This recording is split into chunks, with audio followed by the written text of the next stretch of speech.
Accra Metropolitan Assembly members have vowed to resist any attempt to have the mayor removed. On Thursday, Member of Parliament for Kankwei Central, Patrick Boama, called for the removal of the Accra Mayor, Alfred Vanderpoel, following two major building collapses in 2 years.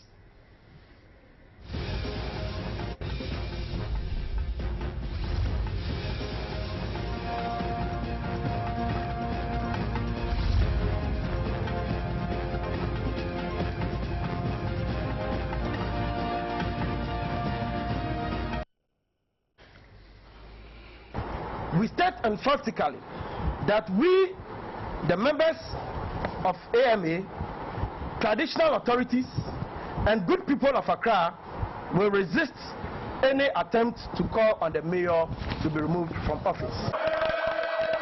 My name is Stephen Anti, and we will also discuss water as we mark World Water Day on Saturday.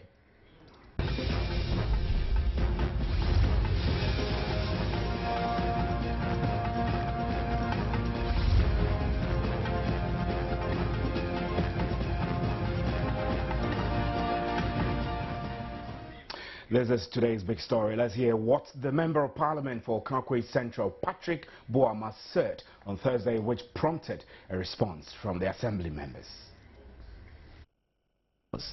On principle, the AMA boss should resign.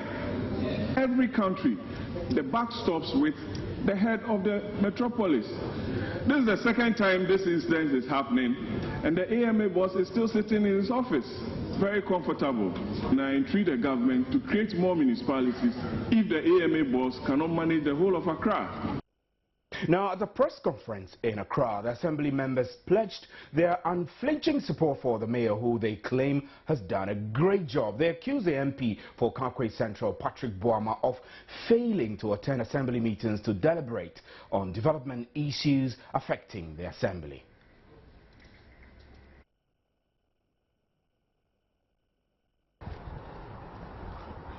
Where a building collapsed at Swalaba in Accra Central, we want to state categorically that the mayor, in collaboration with the Assembly members, have taken bold steps to ensure that such incident does not happen again in Accra. Sure. Again, we state emphatically that we, the members of AMA, traditional authorities, and good people of Accra will resist any attempt to call on the mayor to be removed from office, because we consider the motion moved by Honorable Patrick Boama, who is supposed to be a member of this assembly by law, to call on the mayor to resign as unfortunate, because he is supposed to be part of this assembly and in helping the assembly to take decisions to protect the buildings and good people of Accra. Thank you. This he has refused to do.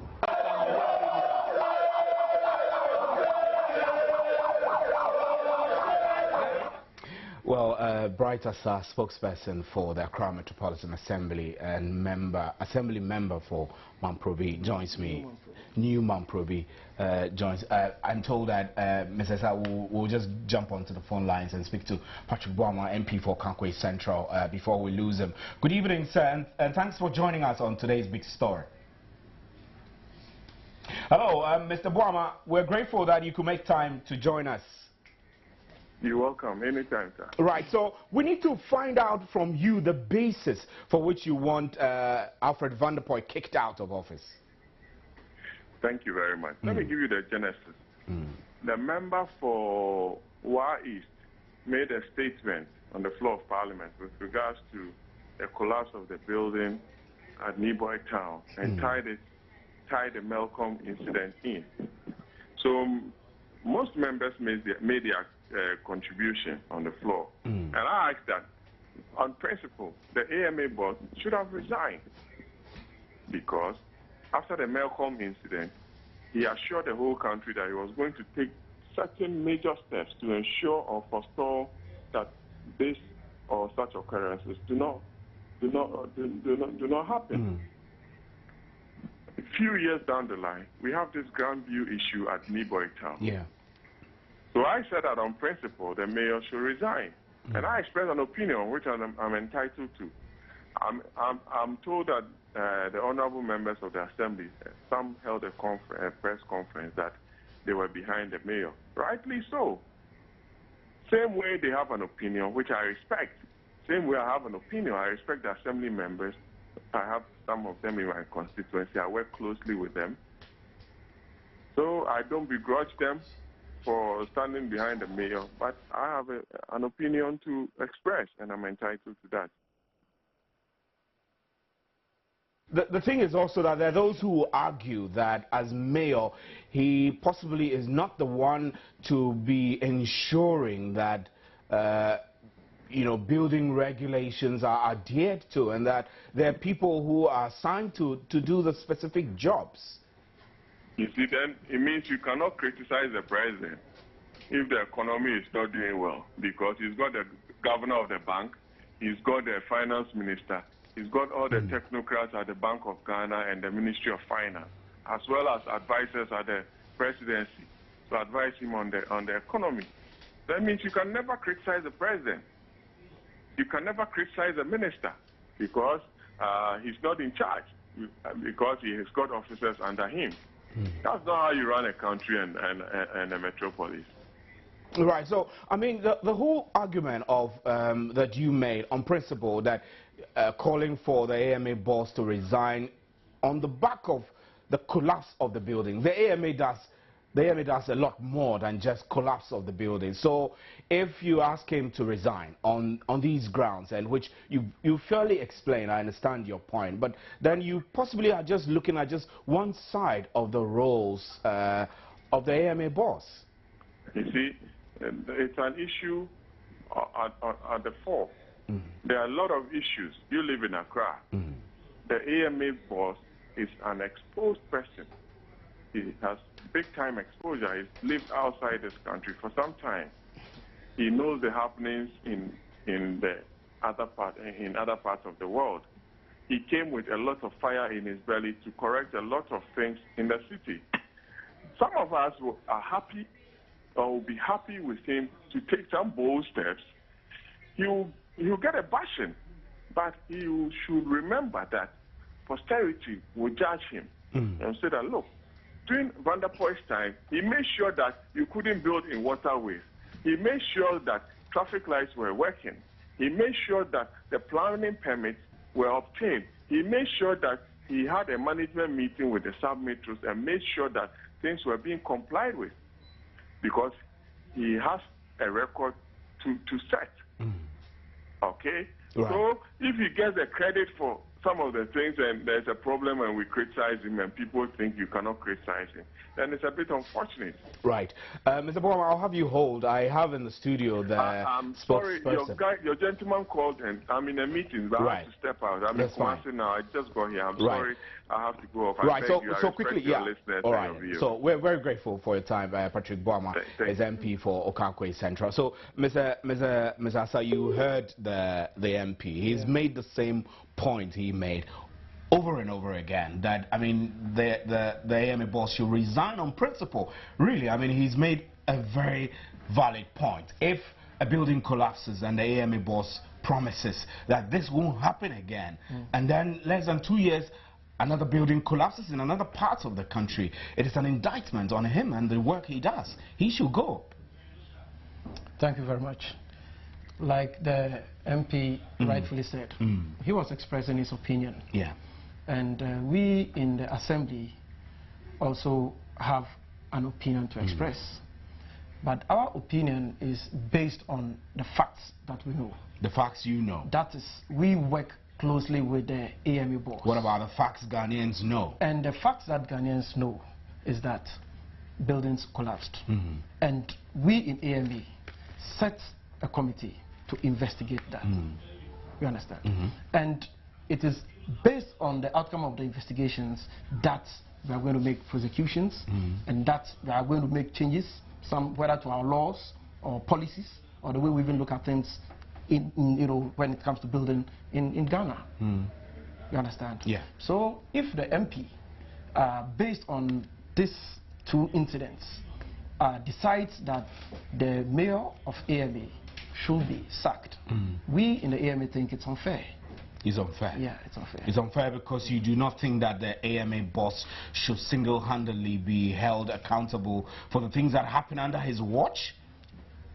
You see, there are structures, like any institution, okay, there are structures. And when things happen, I think some of the things which happens even enables that institutions to find new ways of, if you like, rectifying or solving the problems that confronted it, which they didn't know. You understand? And this is what is happening. In the case of AMA, buildings that are being put up, some of these developers even do them late in the night when we are asleep. You understand? And that you wouldn't know until some of them even rise up. And the mayor, as a result of some of these incidents that has occurred, is now fully on a Friday, outings, that is. He goes on, with the task force to the various areas here in Accra, that is the various sub-metros, together with building inspectors, directors, chairman of sub-metros, we, the assembly members. Doing what exactly? To inspect. Pulling down buildings or inspecting? To inspect buildings which have, warning notices written on them, which are suspected not to be, having the real quantities and qualities of the materials here. You understand? That goes into building a good building. So these are some of the things that Mayor goes out to do now. And as I'm speaking with you, he even just came from some of these rounds today.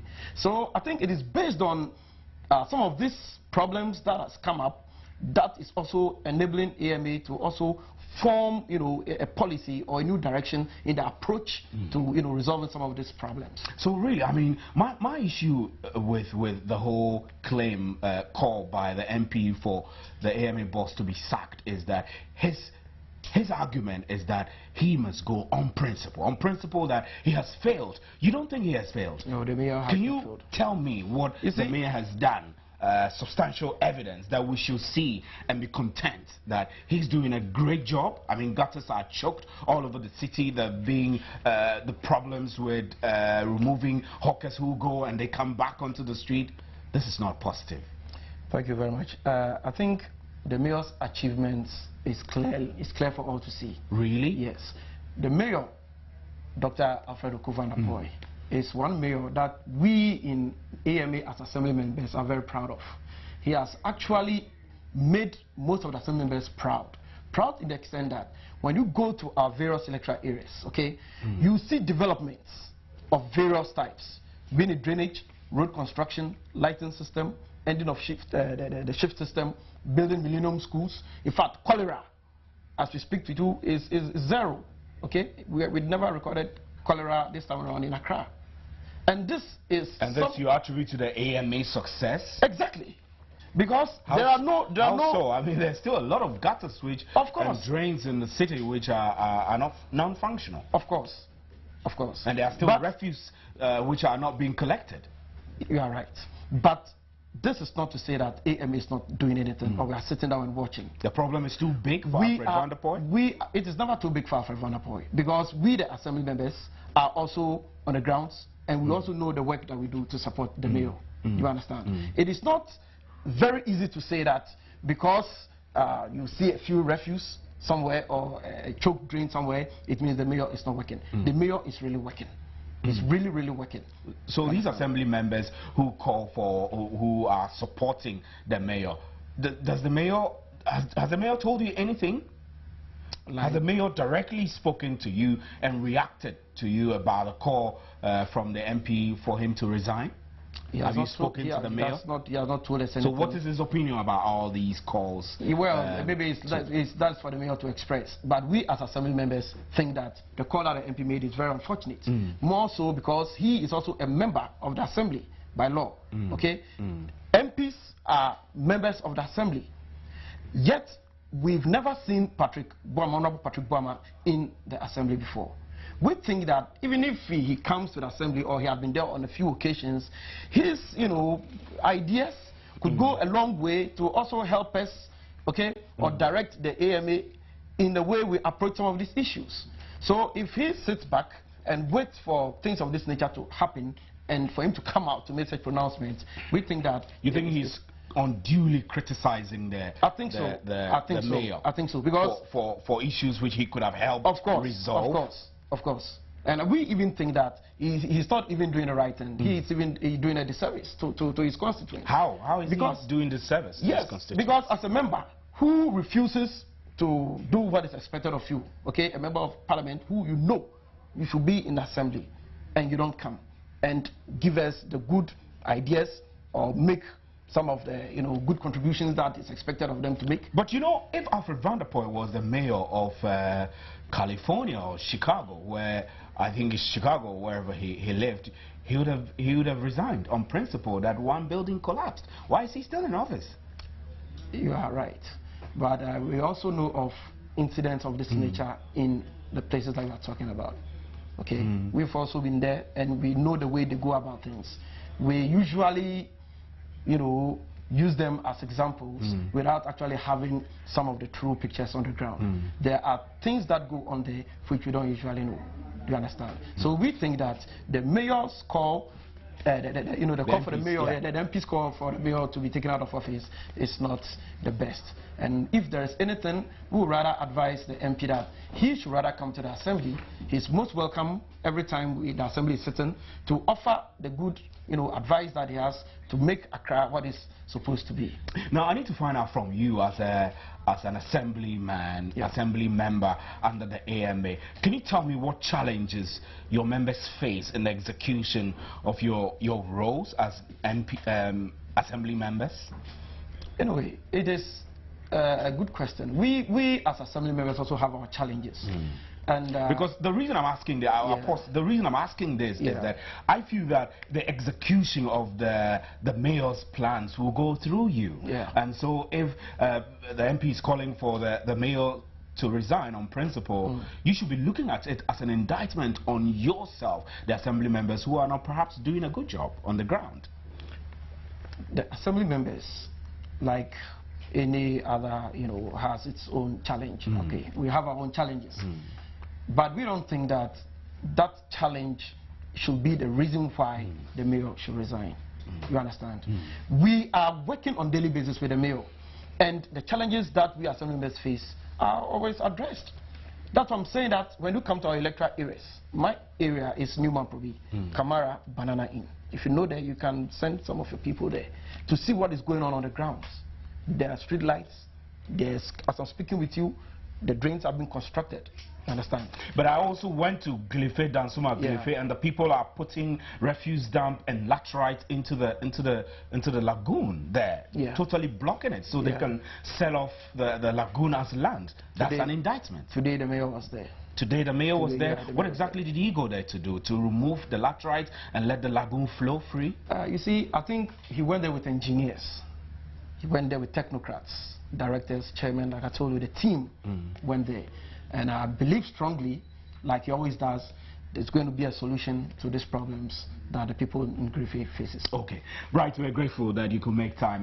Bright Asa is a spokesman for the assembly members of the Accra Metropolitan Assembly. Now to our second issue. As the world marks World Water Day tomorrow, 22nd of March, are we as ordinary Ghanaians also to blame for the on and off shortage we have been experiencing?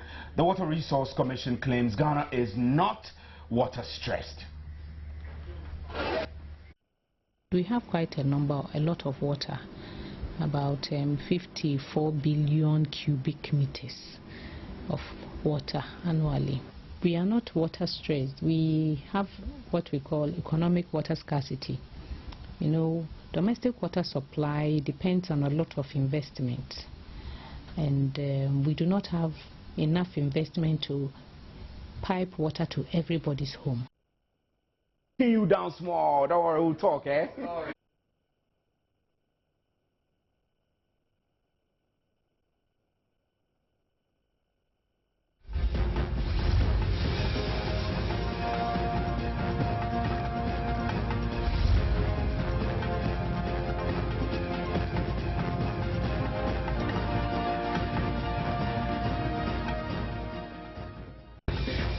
Now, with the destruction and pollution of water bodies across the country, treatment plants have had little water to produce, with increased energy and other costs to process.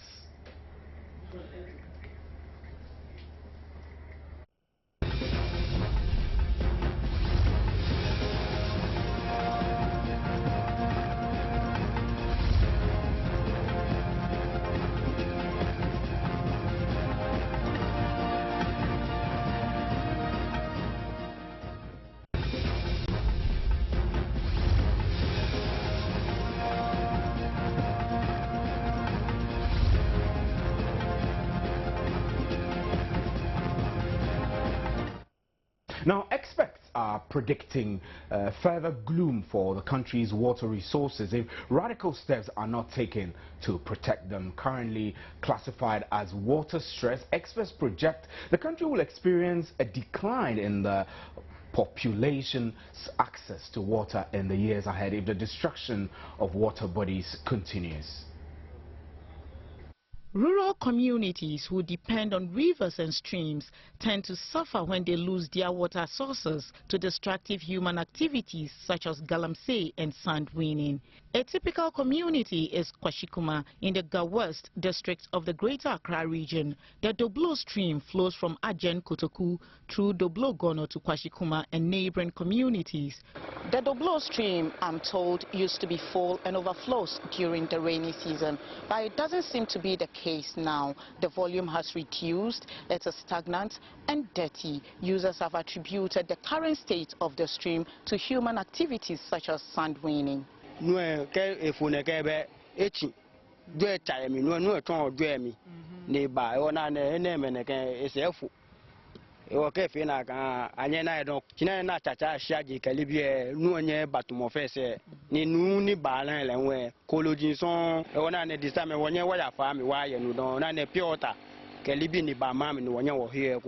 Residents of Kwashikuma used to depend heavily on the stream for various daily chores, including drinking.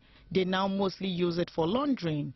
Pipe na use from Sunday senti and use subium. And maybe for a medium quay. Oh, okay. Now, for Monsieur, first on that it's saying, and as I say, I saying, any monetary at me, dear Bibia, many years to say, dear, and Mona, I say, into me financially. Baby, I feel so almost sit down. Over the past 50 years, population growth has not been proportionate to water availability. According to FAO statistics, 110 barrels of water a day was available to each of the 6.5 million people living in Ghana in 1960. But as at 2013, only 48 barrels a day was available to each of the 25 million people. This shows a significant decline in water access of about 60% within 53 years. Experts project the situation will worsen by 2050 when the population is expected to hit 40 million. The Water Resources Commission is, however, challenging claims that Ghana is water stressed. We have quite a lot of water, about 54 billion cubic meters of water annually. We are not water stressed. We have what we call economic water scarcity. You know, domestic water supply depends on a lot of investment, and we do not have enough investment to pipe water to everybody's home. According to the Commission, water quality has rather deteriorated due to destructive human activities. At Glefe, a suburb of Accra, for instance, residents are filling a lagoon with sand to enable them build houses. The lagoon is now known as Dead Lagoon since it can no longer support marine life. But all is not lost. Dead rivers and lagoons can be brought back to life. The waters can be revived if human beings decide to change their habits. Naturally, most water bodies are renewable because the source of the water bodies is the rains. So if it tends to be polluted with a new set of rainfall, all the old and the bad water moves down to the coast, and you have fresh water replacing it. So the water bodies by themselves have a natural capacity to absorb pollution. But beyond a certain degree, the water can no longer absorb the pollution that is going on. And when it happens that way, the river dies. The Volta River, together with River Pra, Ayentu, Daintu, Ofen, and several other lakes and streams, means the country is well endowed with water resources. However, human attitudinal change is key to renewing water bodies. Experts have also charged authorities to properly protect and manage water resources in order to prevent a looming water crisis.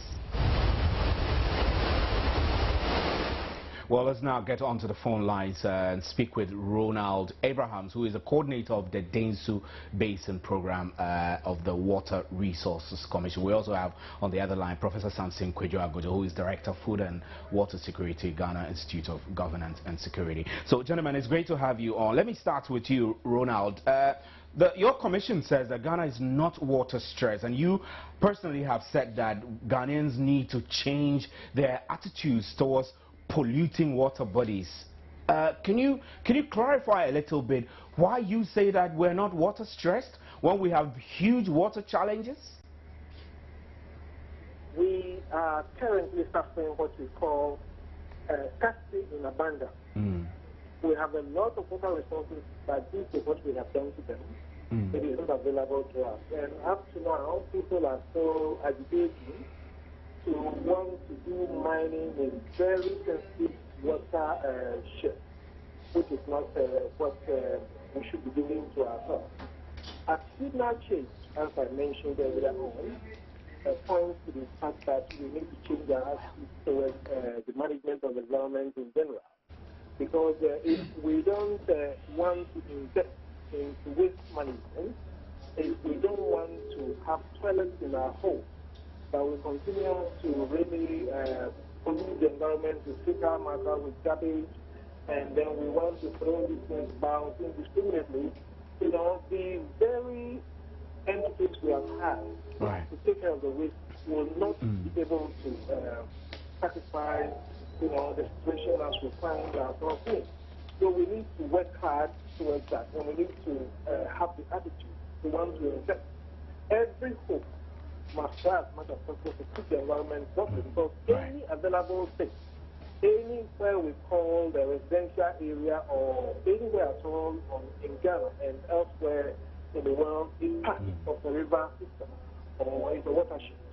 So when we take care of our environment, it will definitely improve environmental quality, and that will have a positive impact on the water quality.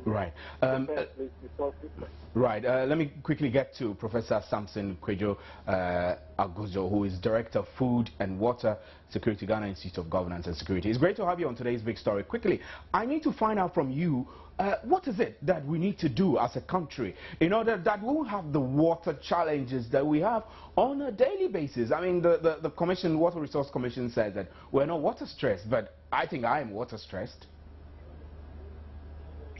Thank you. Thank you very much for giving me this opportunity to make a point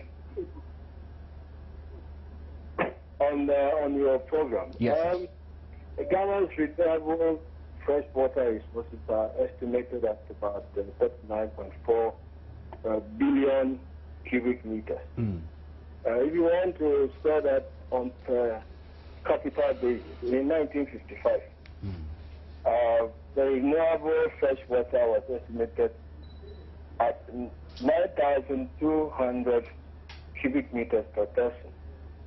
That declined to about 3,500 cubic meters per person in 1990, and expected to decline to about 1,400 cubic meters by 2025 in the face of population increase.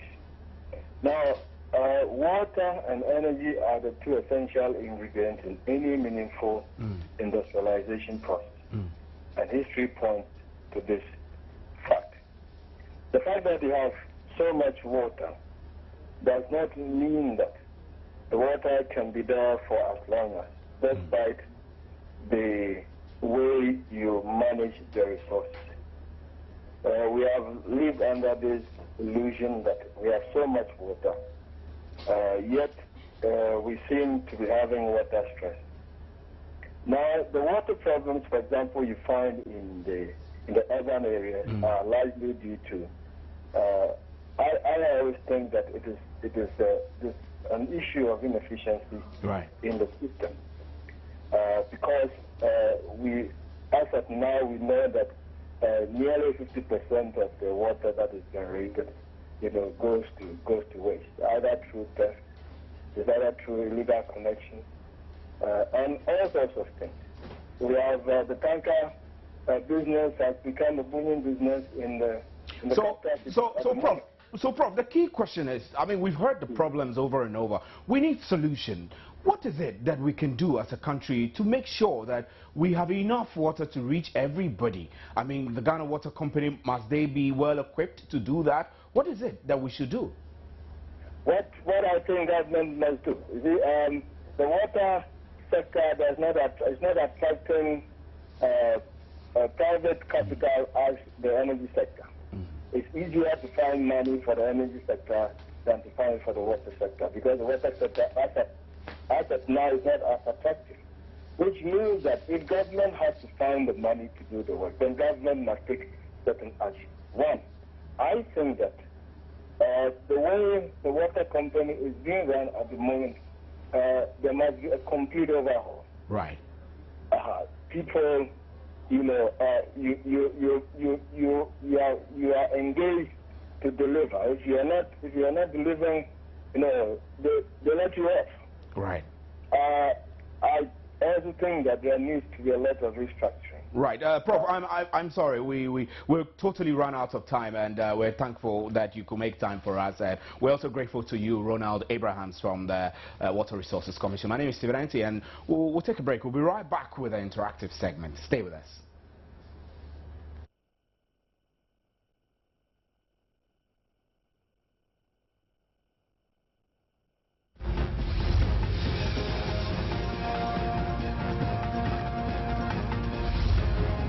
Welcome back to the interactive segment, and Gladys is here. Gladys, this afternoon, we're very surprised. We've caught Martha by surprise. We caught her off guard. Baby issues, and Etonam was a backing crier. She was a backing crier. She just couldn't hold back. She couldn't hold back her tears. I think she even wept more than Martha herself. I know. The tears of joy. Tears of joy. We're expecting their babies very soon. She could picture herself in that same situation. I can imagine. Anyway, so what's trending? We're still talking about baby. Babies. Yeah, baby. So perhaps that's when I should pay attention, and Martha as well. Okay. Right. Welcome to JN Interactive. My name is Gladys Osei Oredu.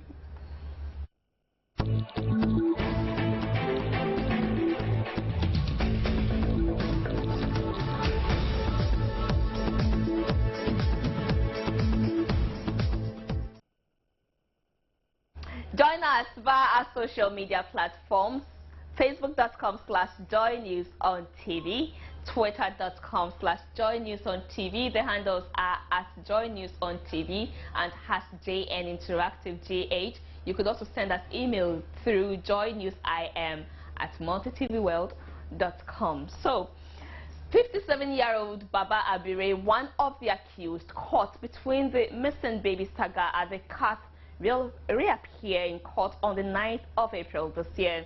He has denied knowledge of the disappearance of the babies. Baba Abire, a father of 4, explained how he got caught up in the saga 4 days after he was asked to cover for a colleague who was about to go on pension. Abire, who claimed to have been working for the Konfanoti Teaching Hospital for the past 30 years, said he was originally assigned to the obstetrics and gynecology department at the hospital. Let's listen to him.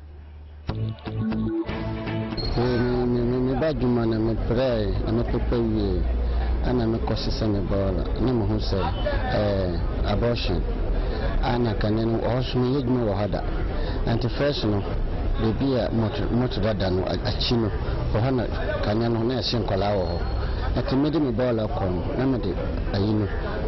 Abortion at a chiho, and coffee mobile level. Now, say, when you do my almost Mokosra, a best one to fuck up. ono ukura me yase me papa ana me ko e me ko duro ha me me yumba jas me hormisa na se baba yini na wo ha no we na me say ade yase box bishi ha na me say wo ma fa ko si bebi yase nkwala no say oh ka ho ko fa bra me ko ya me hu ade no we hwetini sa hwe sa ye no ono na ko dan say e de ma ba ha si dia media and said dia min kon papa fiso na de ma secret for no de ma police station Ndisi ayede akola no bi en nsimen tumi fa akola no yira na akola no bayira ani miti ani medwuma no ndisi ayede na office so de awo mo ho so de mbotima ya de bom na min din kan kura mitima ka so misala kwa mengeji mo haranti min ezi ayamo basere mboni na wo mo me pasmin ko dimo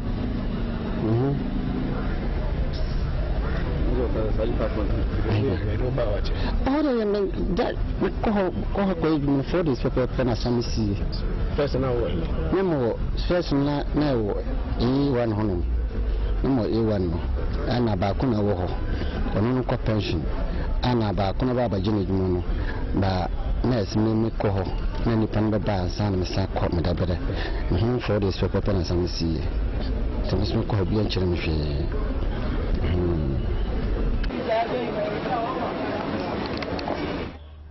So that is Baba Abire. For the benefit of those who cannot understand the language, the Akan language he spoke, he's trying to explain that he, going about his normal duties as a cleaner, came across this box that he suspected contained an aborted fetus. So as usual, he cleared the box and added it to his refuse that he was going to dispose of.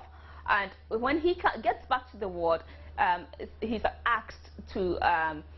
did you find in the box here? And he said, oh yes, I just disposed of it. And he was asked to immediately bring it back. But when he got back to the refuse dump, it was nowhere to be found. And he hasn't any more story to tell about that. But he found himself in the grips of the law. And he's hoping to go back to work as soon as possible. But that is the plain truth he's speaking. And well, we wait to see how this whole saga will end. Meanwhile, the Ministry of Health has rescheduled its final decision on the Komfanoti Teaching Hospital missing baby scandal to Tuesday, March 25, 2014.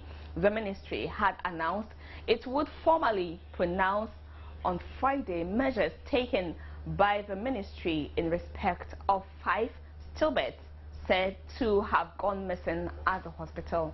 Well, the ministry has issued a statement apologizing that it is unable to announce its final decision due to failure by the Nursing and Midwifery Council to submit its report on time to the ministry.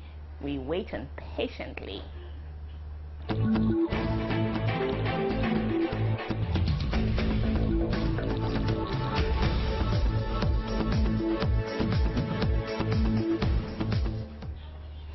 Well, still on some health issues, are you an NHIS card bearer? Effective 22nd March 2014, you will not be able to access medications under the scheme on weekends, holidays, and after 5 p.m. working days. The government and hospital pharmacists have threatened a trial from 21st March withdrawal services to patients under the National Health Insurance Scheme. So according to GOSPAD, its intended strike follows the failure of the Fair Wages and Salaries Commission to pay its members conversion differences after migrating them onto the single spine salary structure. Immediate past president of GOSPAD, Raymond Tete, says they will relent on their decision. Well, I have in my hand here a report written by a committee that was put together by the Cabinet Subcommittee on the boycott of pharmaceutical services by government and hospital pharmacists. This report has everything. Now, we returned to work because of this. The committee was put up and they asked us to, restore services whilst they look genuinely at the issues. So they called us, they called National Labour Commission, they called Fair Wages. And they came out with recommendations which when implemented will resolve the problems. 8 months after that, we are still where we are. And you see, the issue is very sad because the single spine has rendered pharmacists working for government, hospitals very, very more or less useless. Our salaries now are worse than we were getting 3 years ago. So we're better off 3 years ago. And the cost of living has doubled or tripled. And we've seen some of our own colleagues, pharmacists, working within the public sector who are receiving double or triple what we get. So what it means is that if you find yourself working in the Ministry of Health, Kolebu Teaching Hospital, or Ghana Health Service, then you are worse off. But if you are working in hospitals in the public sector, like the university hospitals, Food and Drugs Board, Pharmacy Council, and you are a pharmacist, you are better off. And we think this is unfortunate because the single spine was meant to more or less equalize salaries for people who, with the same qualification, working within the same environment. Well, they lament Fair Wages and Salaries Commission is insensitive to their woes.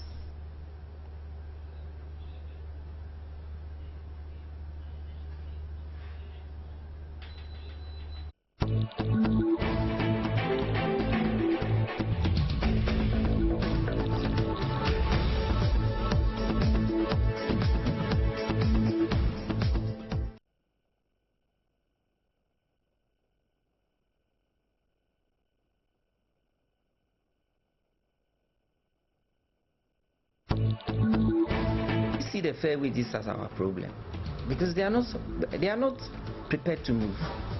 No matter what we go through, at the end of the day, they just don't respond. They refuse to implement anything, whether Labor Commission, whether the Ministry. In fact, these things that we are talking about, it's not the pharmacists who are pointing these things out. It's the Ministry of Health that has recommended a structure, that has recommended a market premium to pay to pharmacists to equalize what other pharmacists are getting. And so what we are saying is that it's not a battle with the pharmacists. The single spine implementation went wrongly against our position, and we presented our misgivings, and a committee was put in place. They looked at it and said, no, this is not good, let's do this for the pharmacists. So the ministry recommended, National Labor Commission approved, Fair Wages said they will implement. They went back to go and appeal against the ruling. They were thrown away. That's where we are. So until these problems are resolved, we will remain in this particular position.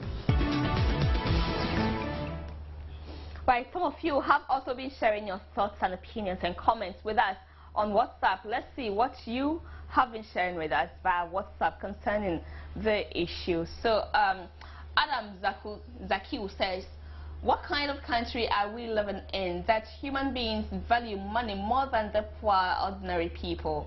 Must they go on strike just because of conversion difference?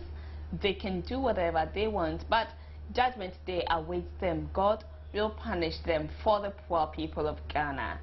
That's coming from Adam Zakiu. Thank you, Adam Zakiu, for contributing to JN Interactive.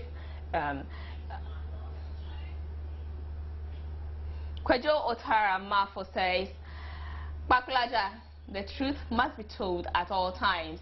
JM NDC keeps promising and unable to fulfill. Otara Mafo. Baklaja.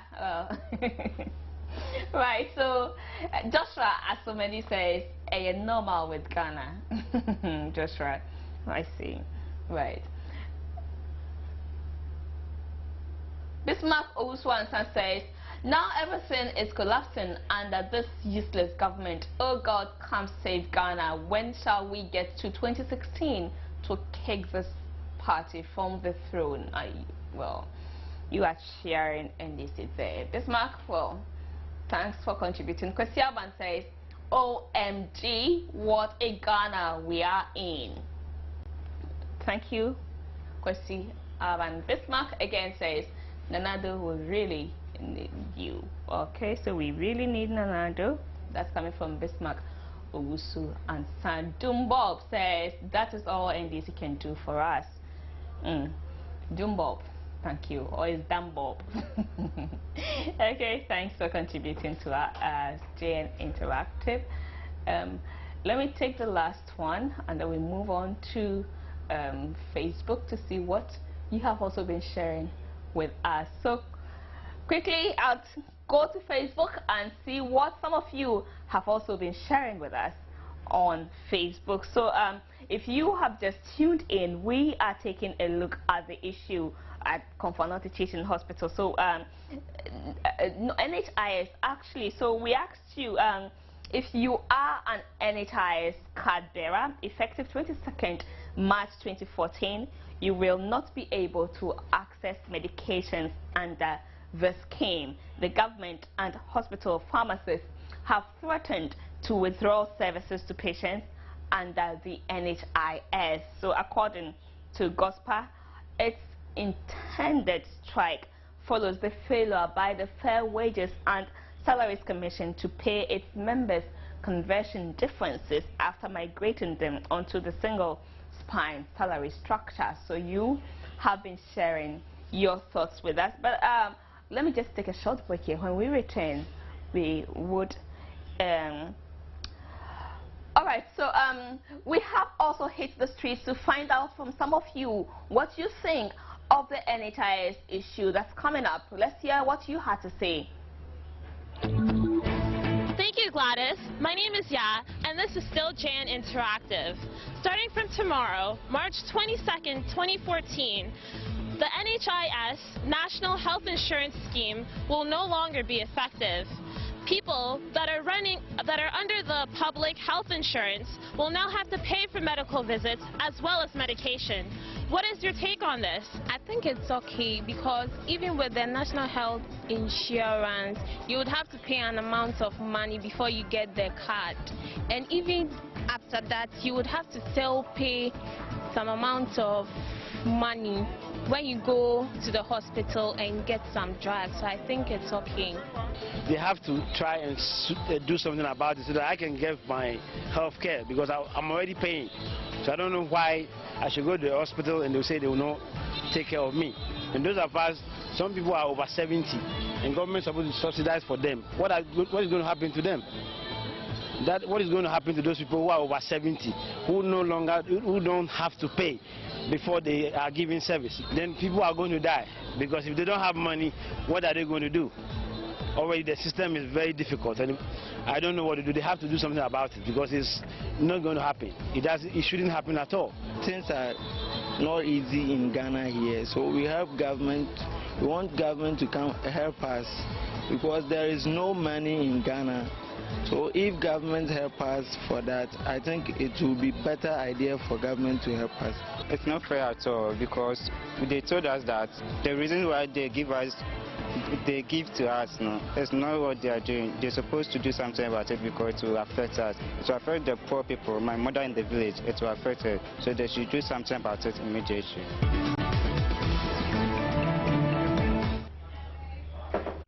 Right, so that is what some of you also had to share with us on our cameras when we hit the streets. Thank you so much, Sarah, there. But let's quickly get onto Facebook and get to read some of your comments.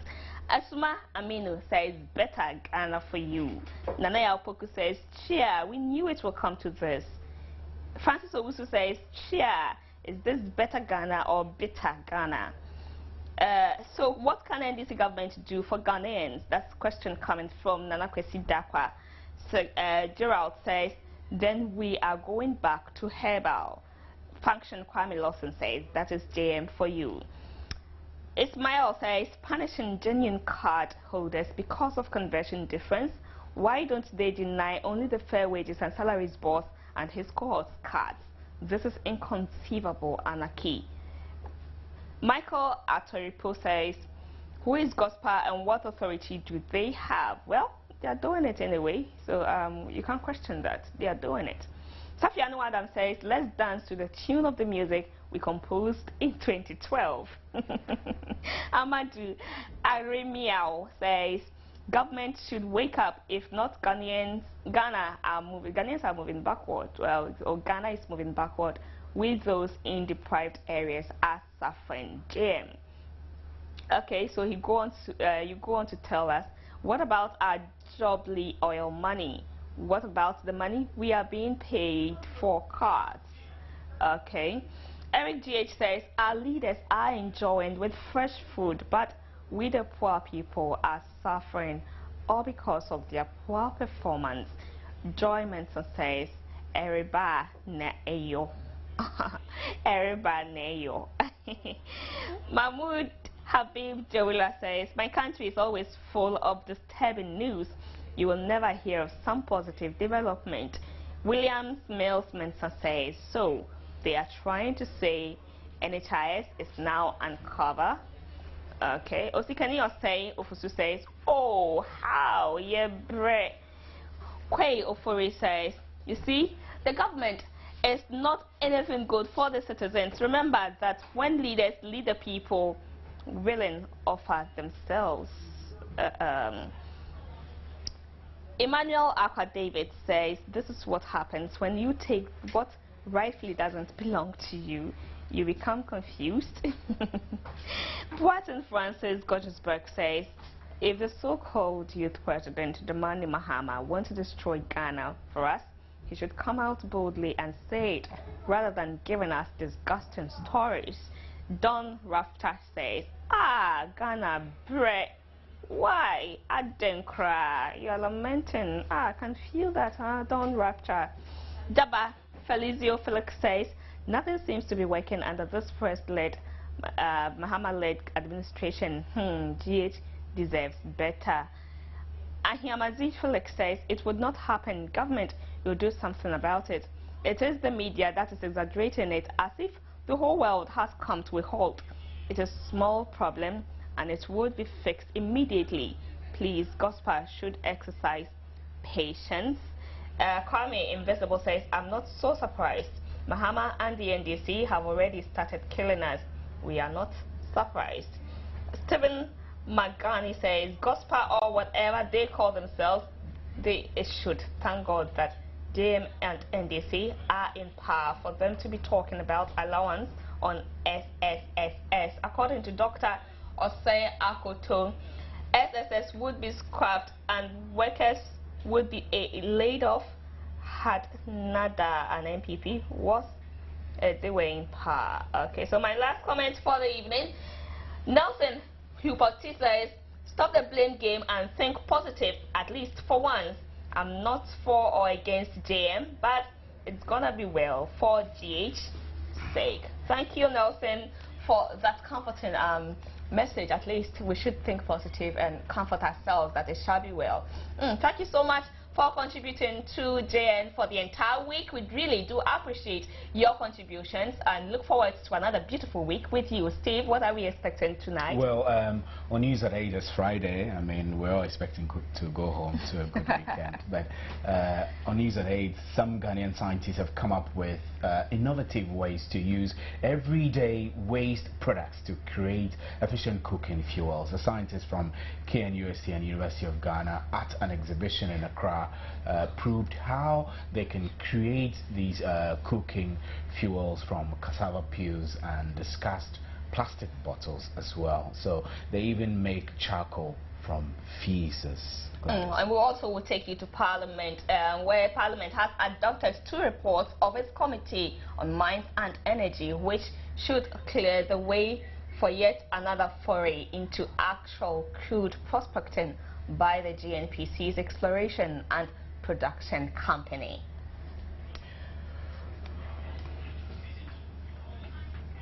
Right, so that's how we wrap. And it's for the week. It's a great weekend, and have a great weekend. We're grateful you could make time with us. My name is Stephen Anti. My name is Gladys Osei Uredu. Enjoy your weekend. Good evening.